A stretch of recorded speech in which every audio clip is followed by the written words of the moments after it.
Olá, amada Igreja do Senhor, estamos mais uma vez reunidos neste domingo e um domingo especial, o Dia das Mães. Então eu quero aqui já desejar às mamães da igreja um feliz Dia das Mães, que Deus esteja abençoando ricamente a vida de vocês, derramando as bênçãos maravilhosas sobre as suas vidas e que vocês continuem iluminando cada um de nós com seu amor, com seu cuidado e que vocês tenham assim um excelente dia e uma excelente semana.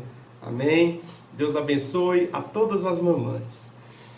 Eu quero aqui também estar agradecendo a todos vocês que ajudaram, contribuíram com a nossa campanha Compartilhando Esperança. Essa semana nós concluímos aí mais de 200 famílias sendo abençoadas através da nossa campanha. E isso só foi possível porque você contribuiu, porque você nos ajudou, porque você foi generoso e entregou uma parte da sua renda para ajudar a tantos outros que estão necessitando. Isso é ser igreja, isso é ser luz no momento em que estamos vivendo muitas incertezas e muitas ansiedades, né? Um momento de dificuldade. Como igreja nós estamos iluminando e levando esperança à vida de tantos. Quero lembrar você também que continue firme no relógio de oração, orando constantemente para que Deus possa fazer um milagre e mudar esse cenário que estamos vivendo e que as nossas vidas normais sejam retomadas. No entanto, o mais importante é que quando tudo retornar, nós venhamos a ser diferentes. E nós venhamos a tirar aquilo que de bom nós aprendemos nesse tempo. Eu tenho certeza que durante esse tempo de isolamento, nós estamos aprendendo muita coisa. E essas lições devem ser levadas para a vida toda.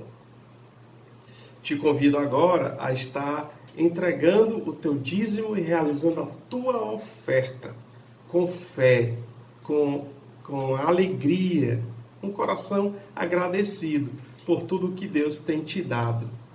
A oferta é uma semente que você planta, que gera resultados no reino de Deus. A oferta é uma semente que você planta, que no futuro será revertida em bênção para a sua vida. Lembre que existe uma lei de semeadura que governa esse mundo. E tudo aquilo que a gente planta, a gente colhe. Então lembre-se que nesse momento de dificuldade, você semeou, você plantou, no futuro você também vai colher.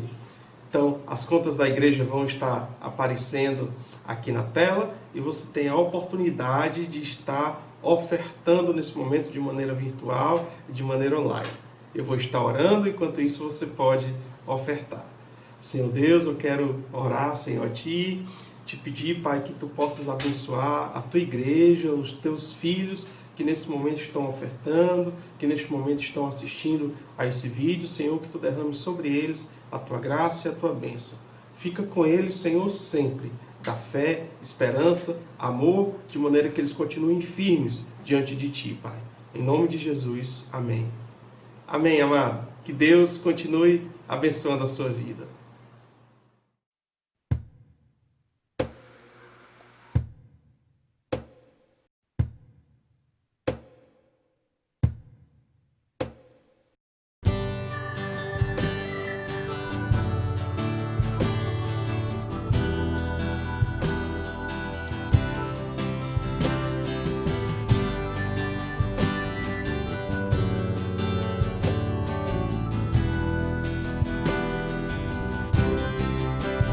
Eis-me aqui outra vez, diante de Ti abro meu coração, meu clamor Tu escutas e fazes cair as barreiras sem fim.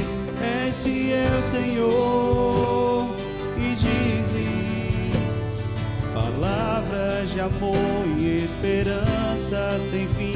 Ao sentir o Teu toque, por Tua bondade libertas meu ser no calor deste lugar. Eu venho me derramar, dizer que te amo, me derramar, dizer te preciso, me derramar, dizer que sou grato, me derramar, dizer que és formoso.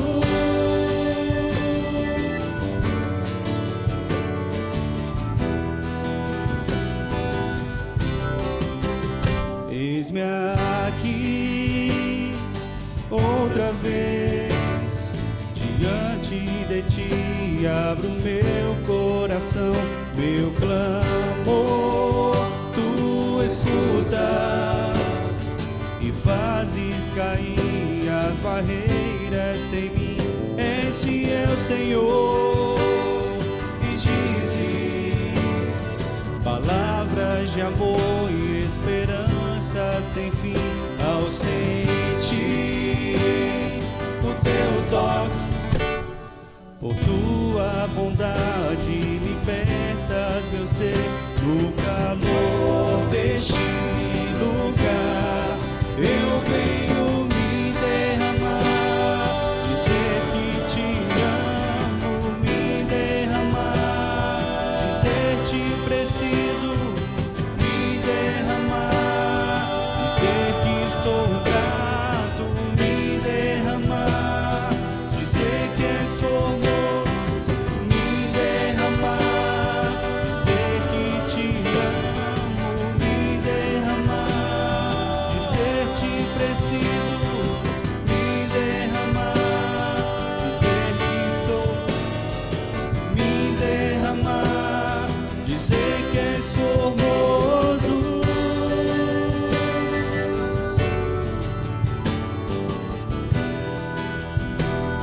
Dizer que és formoso.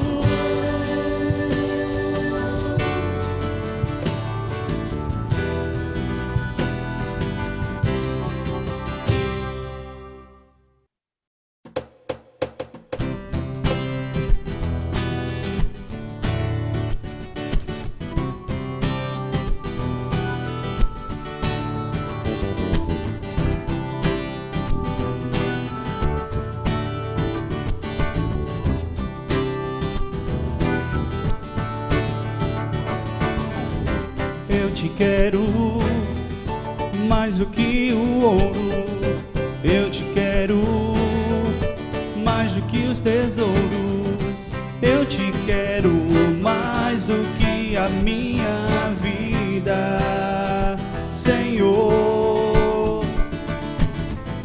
Te desejo mais do que mil bênçãos, meu anseio é agradar teu coração. Outro bem não possuo além deste, Senhor. Tu és a porção da minha herança, és o bem maior pra mim. O meu coração não pode mais viver sem o teu grande amor.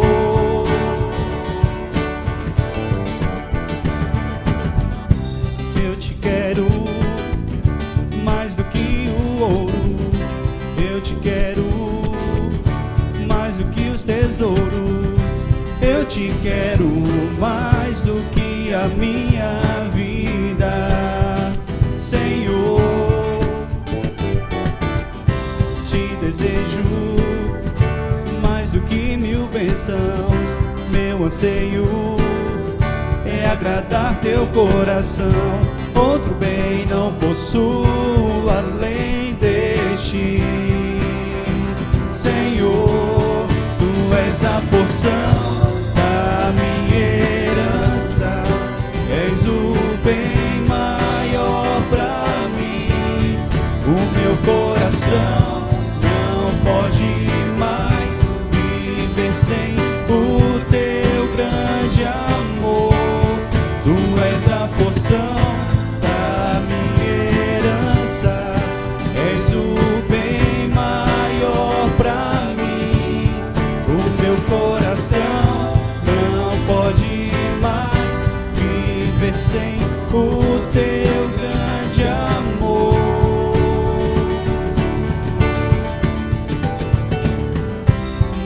anseio.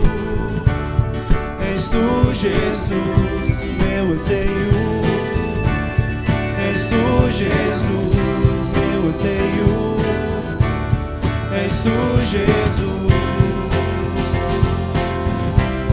És tu, Jesus.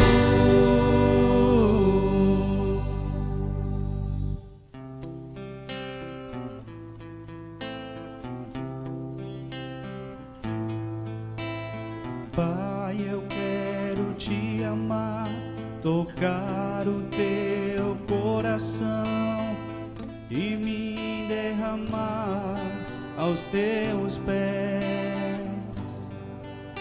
Mais perto eu quero estar, Senhor, e te adorar com tudo que eu sou e te render glória e aleluia. Aleluia, aleluia, aleluia, aleluia.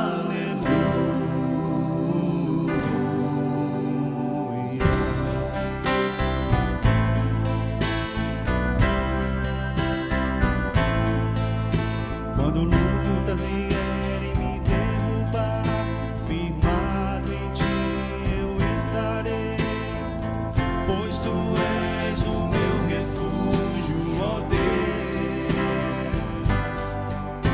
E não importa onde estiver, no vale ou no monte, adorarei a ti, eu canto glória e aleluia. Aleluia,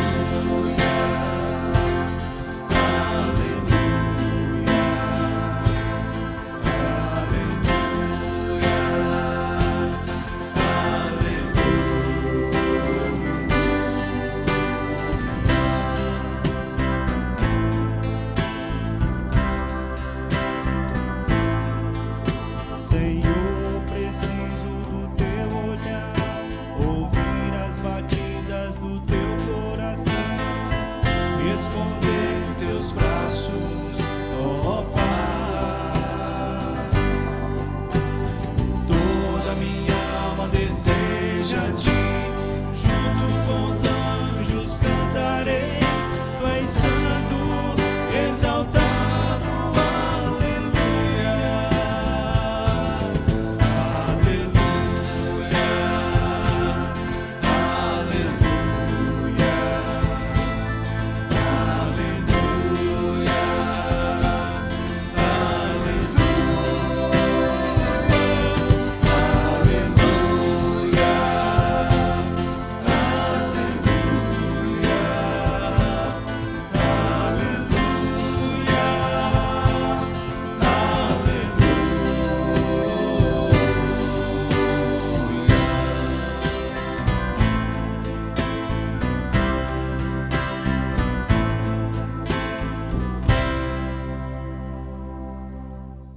Graça e paz sobre a sua vida, graça e paz sobre a sua casa, sobre a sua família. Que bom, em mais um momento, poder compartilhar com você a palavra do Senhor.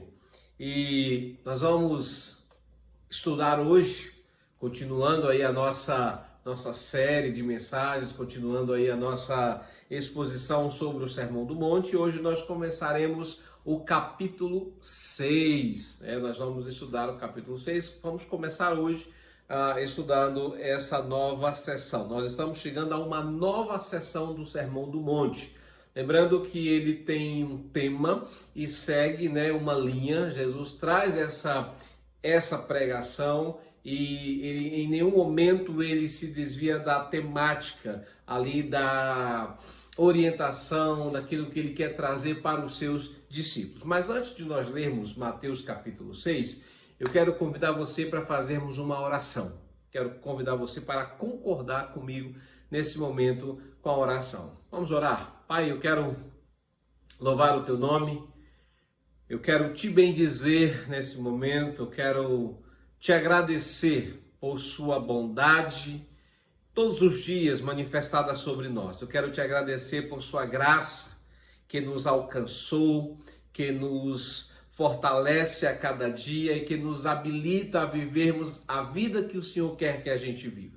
Eu oro por esse momento em que estaremos expondo a Tua palavra, que o Teu Espírito Santo me conduza, de maneira que a palavra seja pregada, que as pessoas possam compreender, que haja frutos, que haja edificação e que, acima de tudo isso, essa será sempre a nossa oração, para que o Senhor seja glorificado. Nos abençoa. Continua com a Tua mão estendida sobre nós, em nome de Jesus.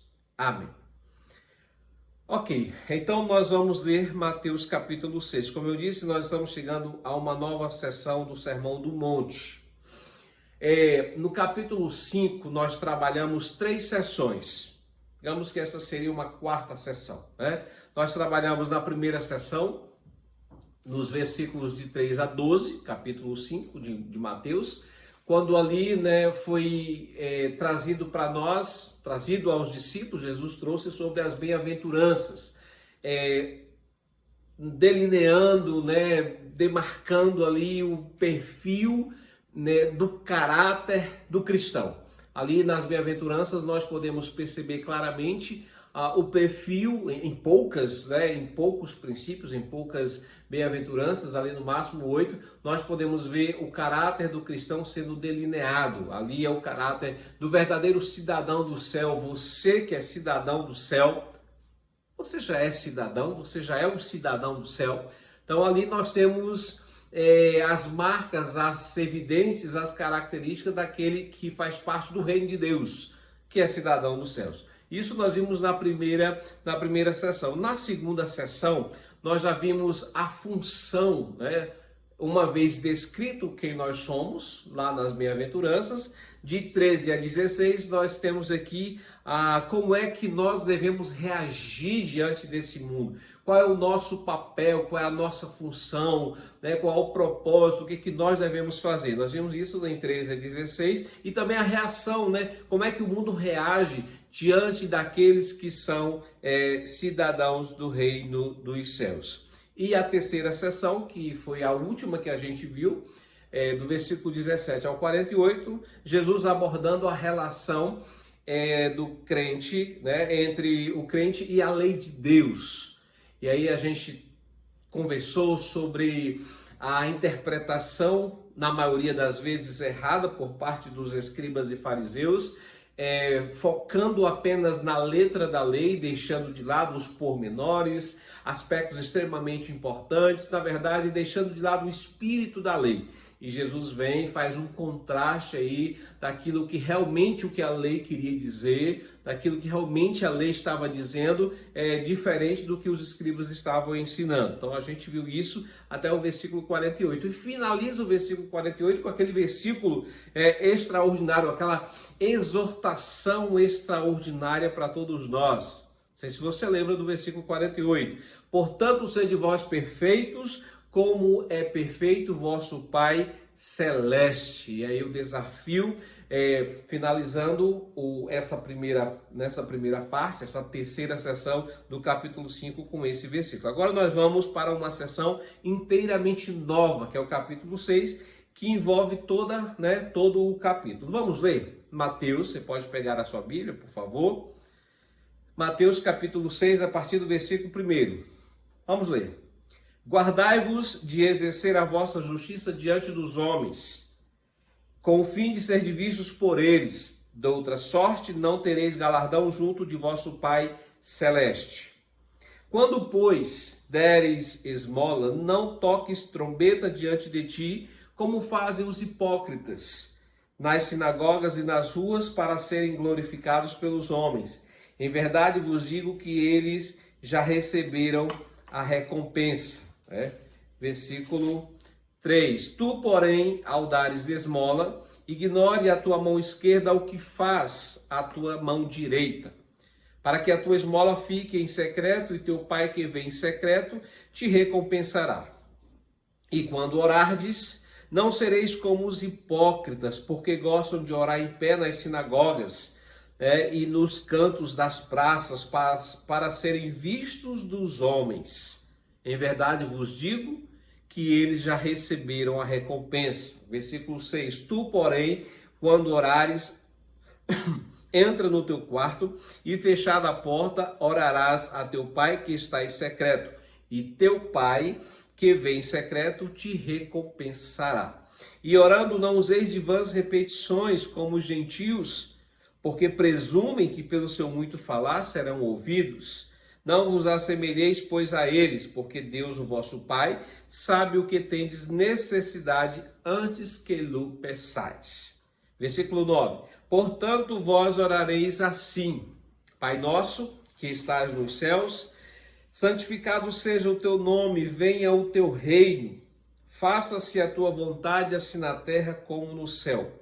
O pão nosso de cada dia dá-nos hoje, e perdoa-nos as nossas dívidas, assim como nós temos perdoado aos nossos devedores. E não nos deixes cair em tentação, mas livra-nos do mal, pois teu é o reino, o poder e a glória para sempre. Amém.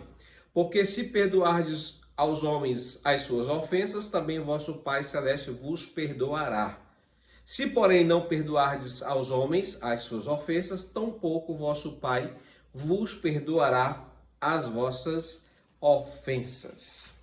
Ok? Então, vamos ficar até o versículo... Não, vamos ler o versículo 16 em diante. Vamos ler também o versículo 16. Nós lemos até o versículo 15. E quando jejuardes, não vos mostreis contristados como os hipócritas, porque desfigurou o rosto com o fim de parecer aos homens que jejuam. Em verdade vos digo que eles já receberam a recompensa.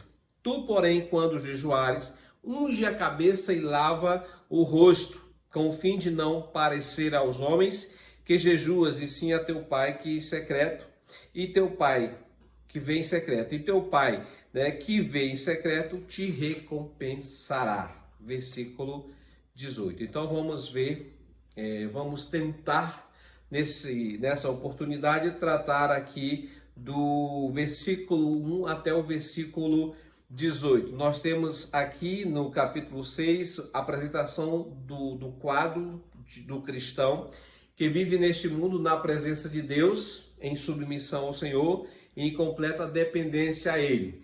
O que Jesus está nos trazendo aqui nesse capítulo, falando aos seus discípulos, na verdade é uma continuação daquilo que ele vem falando no capítulo 5, E o que é enfatizado aqui, a gente não pode esquecer, é que o fato de estarmos constantemente na presença do Senhor. Nós vamos ver a relação, a gente vai perceber aqui no capítulo 6, nós vamos refletir sobre a nossa relação com o nosso Pai, enquanto nós caminhamos, enquanto nós estamos na peregrinação da caminhada cristã, da nossa vida. Então, Mateus 6, na verdade, é uma espécie de passar em revista a nossa vida como um todo, considerando os dois aspectos. No primeiro aspecto, do 1 ao 18, e o segundo, do 19 até o 34, que é o último versículo do capítulo.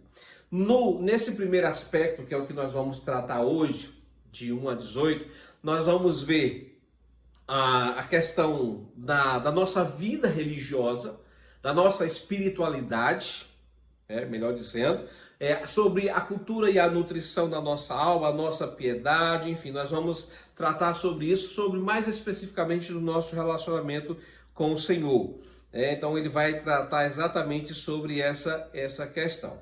E Jesus vai aqui trazer orientações aos seus discípulos a partir de 3 práticas, de 3 atitudes que eram, digamos assim, obrigações extremamente rigorosas, vivenciadas, aplicadas pelos judeus piedosos. Os judeus piedosos daquele tempo, eles tinham essas 3 práticas, e Jesus está dizendo aqui que aquele que é cristão, aquele que é seu discípulo, aquele que nasceu de novo, também tem 3 práticas essenciais para viver no seu dia a dia. Então, assim, são que marcam essas 3 práticas, elas vão marcar a vida de todo o cristão.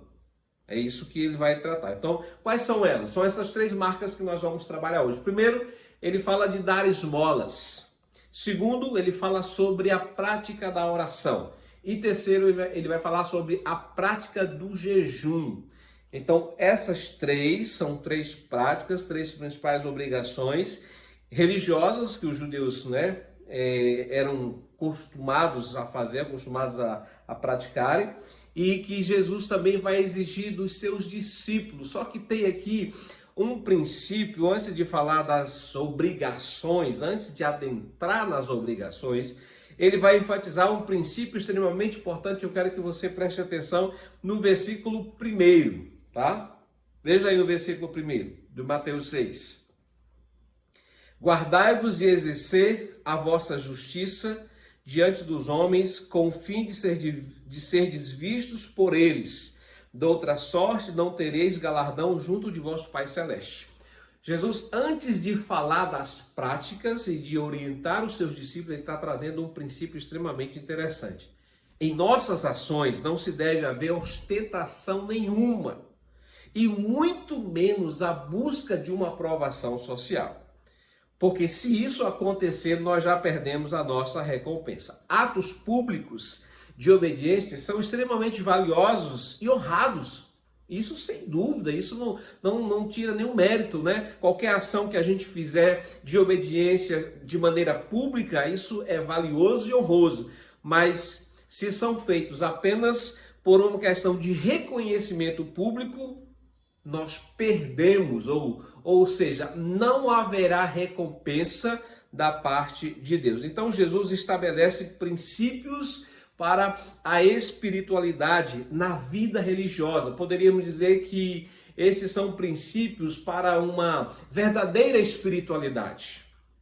Nós queremos viver a vida cristã num contexto de espiritualidade genuína, sincera. Jesus vai trazendo aqui o norte. Era exatamente isso, era esse o diferencial. E ele vai sempre fazer comparação da maneira como os fariseus estavam vivendo, como os gentios estavam vivendo, em relação ao que ele esperava dos seus discípulos. O que Jesus espera de mim e de você, o que ele espera de nós, ele vai trazer orientação aqui nesse capítulo, nesse texto. Primeiro, versículo 2.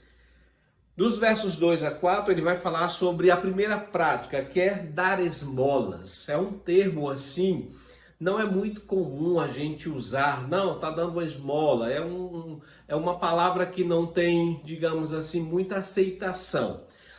E é interessante que a questão de esmola, a palavra esmola no original, ela tem um sentido, ela tem um significado de misericórdia, ela tem um significado de compaixão, de sofrer junto.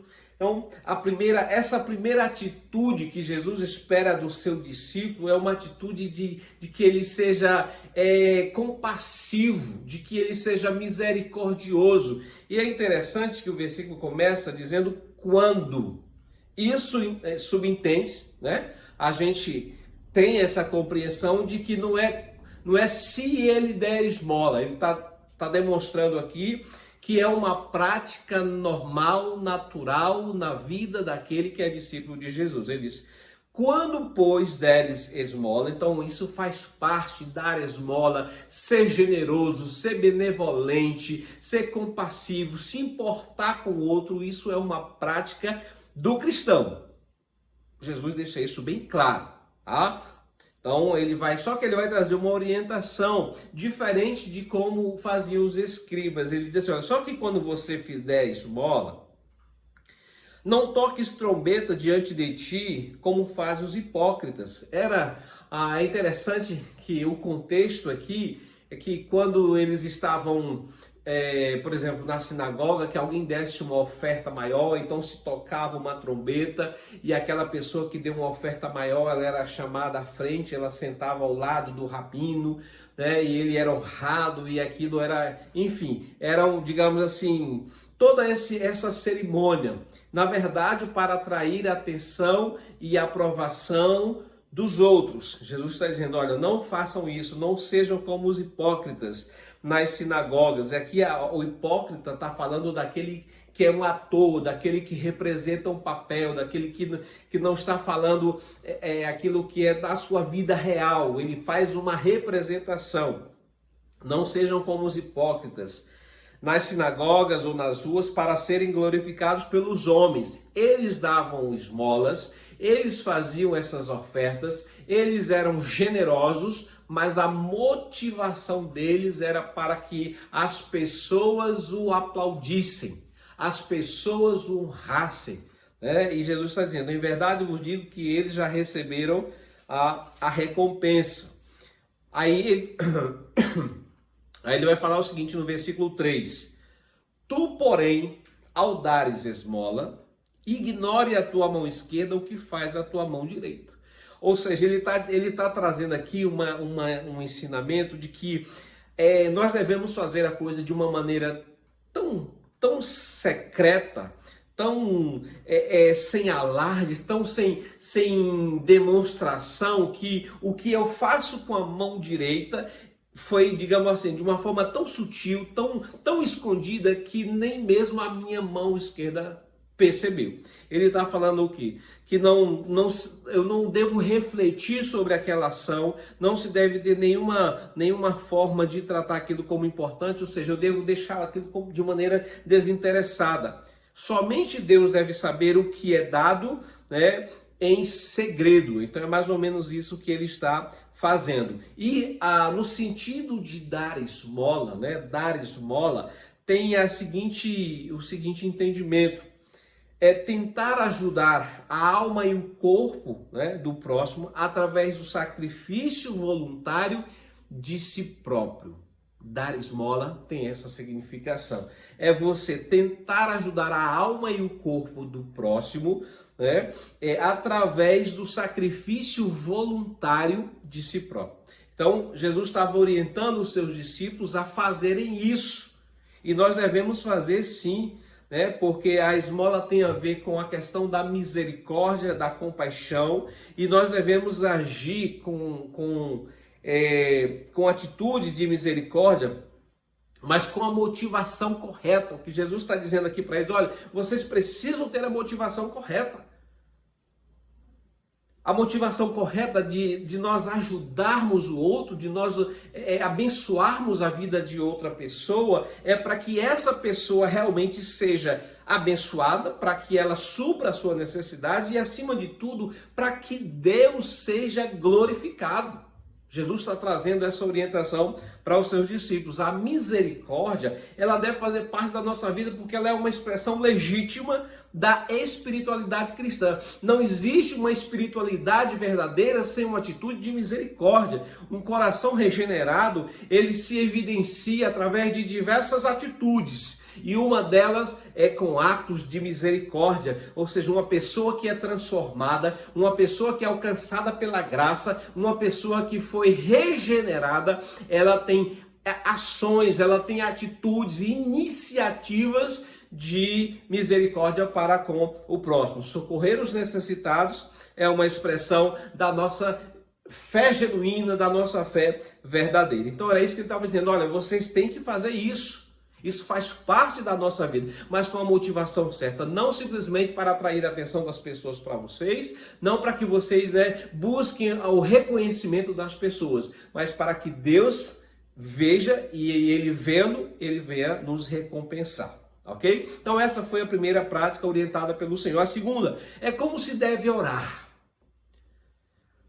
Nós sabemos, né, que essa é uma das disciplinas espirituais que deve marcar a vida do cristão. Se você é cristão, se você já teve essa experiência de novo nascimento, de se encontrar com o Senhor, de ter sido alcançado pela graça, a oração faz parte da sua vida. E Jesus está dizendo aqui, ó, quando vocês orarem, da mesma forma, isso fazia parte da vida deles. Não sereis como os hipócritas, porque gostam de orar em pé, para chamar a atenção das pessoas, das sinagogas, nos cantos das praças. Em verdade vos digo que eles já receberam recompensa.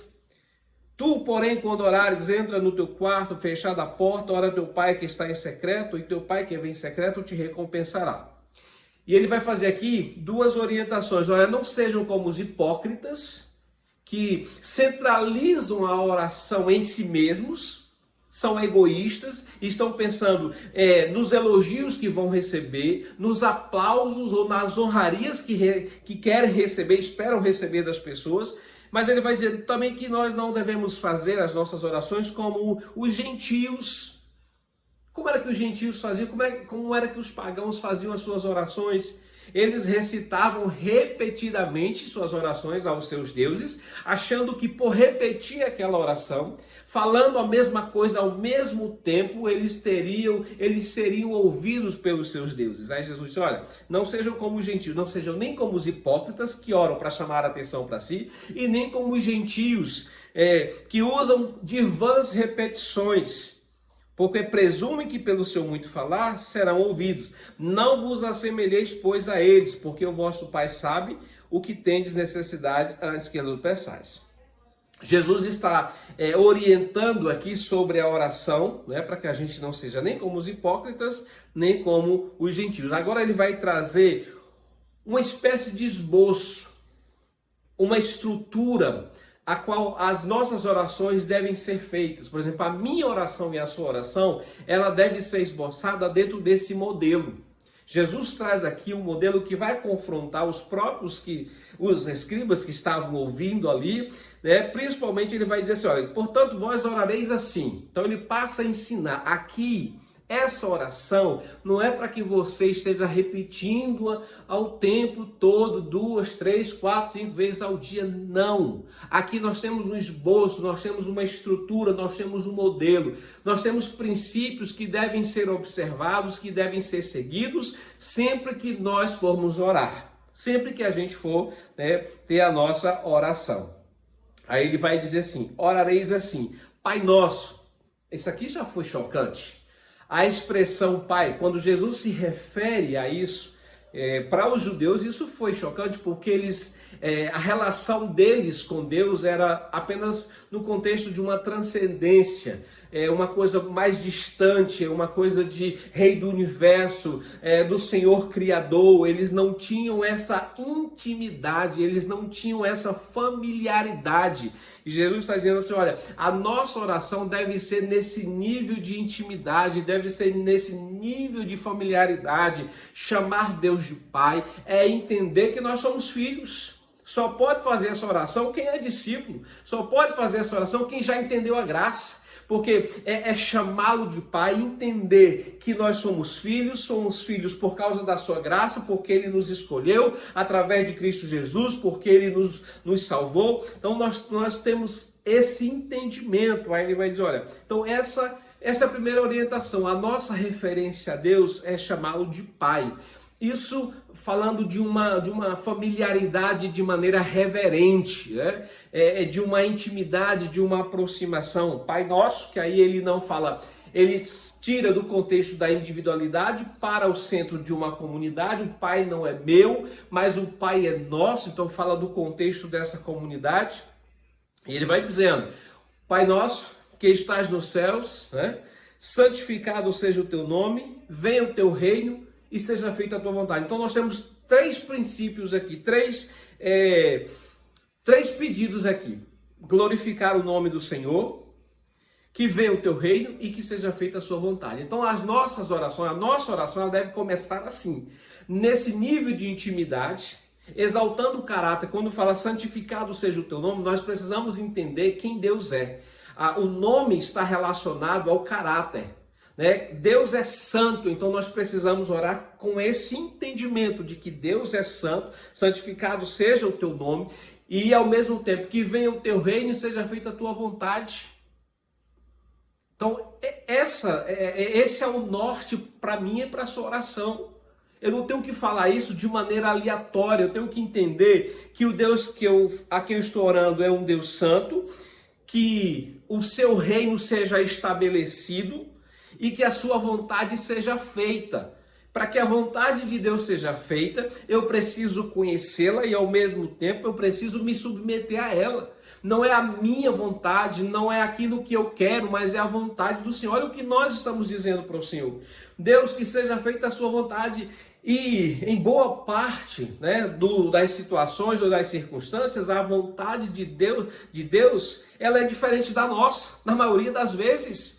E a vontade dele é boa, perfeita e agradável, nós entendemos isso. Então, os 3 primeiros pontos dessa oração é se referindo a Deus. Então Jesus está dizendo, orem assim, nesse contexto de familiaridade, mas entendendo quem Ele é, buscando o seu reino e a sua vontade. Aí depois que a gente exalta o nome dele, depois que a gente coloca ele em primeiro lugar, aí a gente vem para os nossos 3 pedidos, material, espiritual e moral. O que ele vai dizer? O pão nosso de cada dia nos dá hoje. Está falando daquilo que é material, daquilo que a gente necessita, que nós devemos orar ao Senhor. Perdoa-nos as nossas dívidas, está falando daquilo que é espiritual. Nós não precisamos apenas de pão, nós precisamos de perdão. Não é apenas o corpo que precisa ser assistido, mas a alma, e o perdão tem a ver com a nossa alma. E ele vai falar, assim como nós temos perdoado aos nossos devedores, e não nos deixes cair em tentação, mas livra-nos do mal. Está falando de uma questão moral. Está falando de reconhecer a sua impotência. Nós devemos entender isso. Nós devemos nos submeter ao Senhor e pedir, olha, nós não temos condições de nos livrar dos problemas, das situações, que o Senhor nos ajude a nos manter de pé. Então ele está falando para que a gente nessa oração reconheça a nossa impotência, a gente tenha consciência dessa impotência, dessa fragilidade, que como é a nossa realidade, né? E ele vai dizendo, né? Livra-nos do mal, pois teu é o reino, o poder e a glória para sempre. Alguns dizem que essa expressão, né, ela foi acrescentada posteriormente, mas que é interessante, né, se encerrar a oração a partir desse contexto, né, do contexto de que tudo é para a glória de Deus, né, o poder, reconhecer o seu poder, reconhecer o seu reino e a sua glória para sempre. Então, nós temos aqui rapidamente um esboço de como deve ser, os elementos que devem fazer parte da nossa oração. Primeiro, nos familiarizando. Deus quer que eu e você o chamemos de Pai. Deus nos chama para esse relacionamento. Então eu sou filho, então eu tenho que viver como filho. Eu converso, mas eu tenho entendimento de quem Ele é, a sua santidade, a reverência que eu devo ter para com Ele, a prioridade do reino, a sua vontade. É a vontade dEle que tem que prevalecer e não a minha. Muitas vezes a minha sendo diferente da dele. Então a que tem que prevalecer é a vontade do Senhor e não a nossa. E depois ele vai dizer, olha, nós devemos nos importar conosco, né? Ele vai falar que o Pai é nosso, né? O pão é nosso, está falando no contexto de comunidade, ele sai do contexto da individualidade, como eu já disse, para o contexto de comunidade. Então nós temos aqui Jesus ensinando os discípulos a uma oração. Não é para que fosse repetida. Essa é a oração genuína, essa é a oração que faz parte da espiritualidade verdadeira, né? Daquele contexto que exalta o Senhor, que busca glorificar o nome do Senhor. E nós sabemos que a oração é mais do que buscar as bênçãos de Deus, é deleitar-se no próprio Deus. Não existe cristianismo sem oração. Ela sempre consiste, a verdadeira oração, ela sempre consiste em quê? Em uma preocupação com a glória de Deus e com a sua vontade. Ela é teocêntrica, é Deus no centro, a sua prioridade, é o seu interesse. E é exatamente isso que ele estava falando. Ele finaliza o versículo 14 e 15, falando sobre o perdão, a urgência desse perdão. Uma vez tendo sido perdoados pelo Senhor, é natural, uma vez arrependidos, uma vez perdoados pelo Senhor, é natural e nós temos essa capacidade de perdoar aqueles que nos ofenderam. Seria mais ou menos isso o que a gente tem nos dois versículos, né? Então essa relação do perdão vertical em relação ao perdão horizontal. Eu recebi de Deus, né? Perdão vertical, o Senhor me perdoou e da mesma forma que Deus me perdoou, eu tenho condições de perdoar aquele que me ofendeu. Né? Então, quando fala de dívida, aqui está falando de pecado, que é a mesma tradução. E por último, né, a última prática que ele vai falar é sobre o jejum. Então, o cristão ou o discípulo é aquele que dá esmola, é aquele que é misericordioso, que é generoso, que é benevolente, que se compadece, que sofre junto, dar esmola. É aquele que ora, É aquele que ora, mas ele não ora para chamar a atenção para si. É aquele que ora com a ideia, o entendimento de Deus no centro, a vontade do Senhor está em primeiro lugar. Ele ora nesses moldes, ele ora nesse caminho aqui, e ele também jejua. Aqui a prática do jejum, que é muito comentada, as pessoas falam que é importante, não é importante, que o jejum hoje, enfim, existe uma série de interpretações diferentes em relação ao jejum. Primeiro que nós entendemos aqui que Jesus está dizendo que faz parte da vida do cristão o jejum. Os judeus tinham a obrigação de jejuar uma vez por ano, no dia da expiação. Os fariseus estabeleceram que eles deveriam jejuar 2 vezes por semana, acho que na segunda e na quinta-feira. Eles estabeleceram isso. Só que nós precisamos entender que o jejum, né, assim como dar esmola, a oração e o jejum, eles têm que ter um contexto de espiritualidade. Nós temos que entender que devem existir propósitos espirituais. Nós não podemos simplesmente deixar de nos alimentar e achar que dessa forma mecânica, dessa forma sem um propósito, a gente está fazendo o jejum. O jejum é a abstinência de alimentos, certo?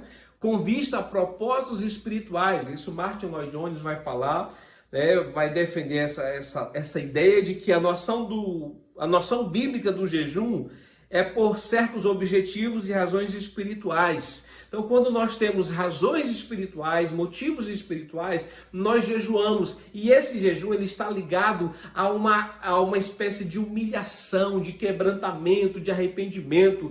O jejum ele está associado a isso, a um coração quebrantado, a um coração que está se humilhando diante do Senhor e que tem um propósito específico. Esse jejum, e o jejum foi praticado por homens do passado, profetas, reis, apóstolos. O próprio Jesus jejuou, né? Então, assim, no Novo Testamento, os apóstolos jejuaram, nós temos diversas referências sobre isso.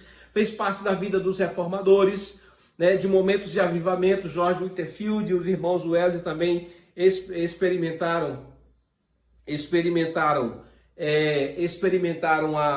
o jejum. Então, assim, ele deve ser praticado de forma com entendimento, né? Nós devemos ter esse entendimento de que o jejum ele está associado a uma postura de quebrantamento, é um exercício espiritual que o cristão deve fazer. Ele deve fazer parte, sim, da vida do cristão. Mas no sentido de uma orientação de Deus. Nós não devemos jejuar simplesmente no sentido de barganha, tem nada a ver. Eu vou jejuar para ver se eu consigo isso, para ver se eu consigo aquilo.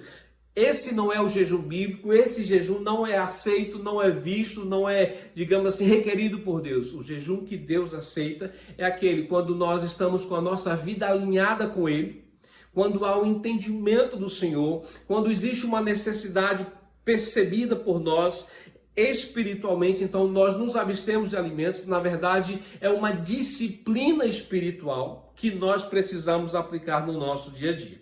Então, a quem nós queremos agradar diante das nossas atividades, diante dessas práticas que nós estamos tendo? Quando nós damos esmolas, quando nós oramos e quando nós jejuamos. Infelizmente, nós somos tentados, assim como os escribas e fariseus, a uma atitude de hipocrisia, de fazer aquilo para chamar a atenção das pessoas, e isso é pecado. Por isso que Jesus adverte aos seus discípulos, e essa advertência é para nós. É para mim e para você. Devemos sim dar esmolas, nós devemos sim orar, nós devemos sim jejuar, mas com a motivação correta de agradar ao Senhor primeiramente, de não fazer alardes daquilo que nós estamos fazendo, nem nas esmolas, nem na nossa oração e nem no nosso jejum, como faziam os hipócritas, como faziam os escribas e fariseus. Certo? Então, vamos fazer uma aplicação para a nossa vida. Jesus espera de mim e de você, no mínimo, essas 3 obrigações: dar esmolas, orar e jejuar. Como eu e você, como nós temos vivido dentro desse contexto que Jesus espera de nós?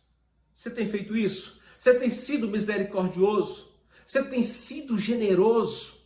Você tem se importado importado com aquele que está passando necessidade? Você tem orado? Como tem sido sua vida de oração? Você realmente tem buscado ao Senhor? Nós vivemos um momento extremamente oportuno. Os dias que nós estamos vivendo de pandemia, de caos, de incerteza, de medo, de insegurança, de tantas outras coisas, são oportunidades, são momentos específicos de nós vivenciarmos isso. Existem pessoas que precisam de nós e nós precisamos ajudá-las.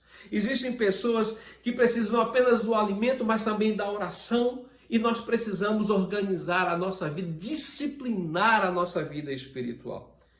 E tudo isso deve ser feito com um único propósito, com a motivação certa, com a motivação de glorificar e de exaltar ao nome do Senhor. Como nós temos agido diante dessas três obrigações? Então, aqui nós encerramos essa primeira parte, essa quarta sessão, do versículo de 1 a 18. E se Deus nos permitir, na próxima oportunidade nós daremos sequência a partir do versículo 19.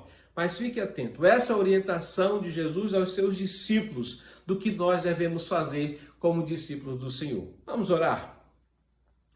Ó Deus amado, muito obrigado pela tua palavra exposta, muito obrigado pela revelação escrita, pela tua palavra que é viva, eficaz, a tua palavra que nos orienta, a tua palavra que ministra o nosso coração, que traz conforto, exortação e orientação para a nossa alma. Muito obrigado, que esta palavra esteja orientando cada um de nós, que sejamos verdadeiramente discípulos do Senhor comprometidos com a generosidade, com a misericórdia, com a oração e com a prática do jejum. Que a tua mão seja sobre nós. Amém? Que o amor do Senhor, o imensurável amor, que a graça do Filho Jesus, que a comunhão e a consolação do Espírito Santo de Deus estejam sobre a sua vida, estejam sobre você, a sua casa, a sua família, hoje e para todo sempre. Deus o abençoe no nome de Jesus. Amém.